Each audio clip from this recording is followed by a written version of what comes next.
గీతం 2వ అధ్యాయం. నేను షారోను పొలములో పూయు పుష్పము వంటి దానను, లోయలలో పుట్టు పద్మము వంటి దానను. బలురక్కసి చెట్లలో వల్లి పద్మము కనబడునట్లు స్త్రీలలో నా ప్రియురాలు కనబడుచున్నది. అడవి వృక్షములలో జల్దరు వృక్షం ఎట్లున్నదో పురుషులలో నా ప్రియుడు అట్లున్నాడు.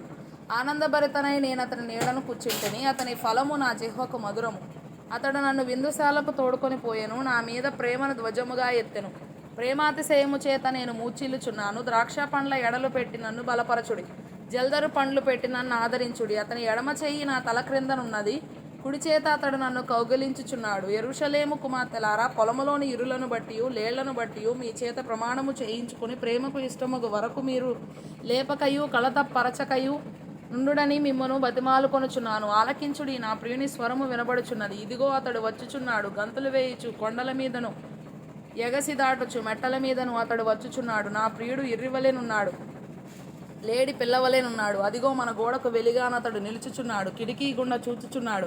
కిటికీ కంత గుండా తొంగి చూచుచున్నాడు. ఇప్పుడు నా ప్రియుడు నాతో మాటలాడుచున్నాడు. నా ప్రియురాల సుందరవతి లెమ్ము, రమ్ము. చలికాలము గడిచిపోయెను, వర్షకాలము తీరిపోయెను. వర్షమిక రాదు. దేశమంతటా పువ్వులు పూసి ఉన్నవి. పెట్టెలు కోలాహలము చేయు కాలము వచ్చెను. పావుర స్వరము మన దేశంలో వినబడుచున్నది. అంజూరపు కాయలు పక్వమగుచున్నవి. ద్రాక్ష చెట్లు పూతపట్టి సువాసననిచ్చుచున్నవి. నా ప్రియురాల సుందరవతి లెమ్ము, రమ్ము.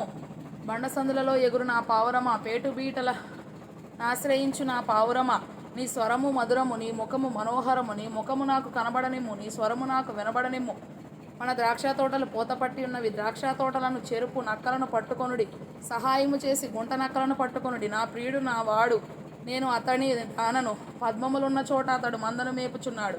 చల్లని గాలి వీచు వరకు, నీడలు లేకపో వరకు ఇర్రివలెను, లేడి పిల్లవలెను కొండ బాటల మీద త్వరపడి రమ్ము.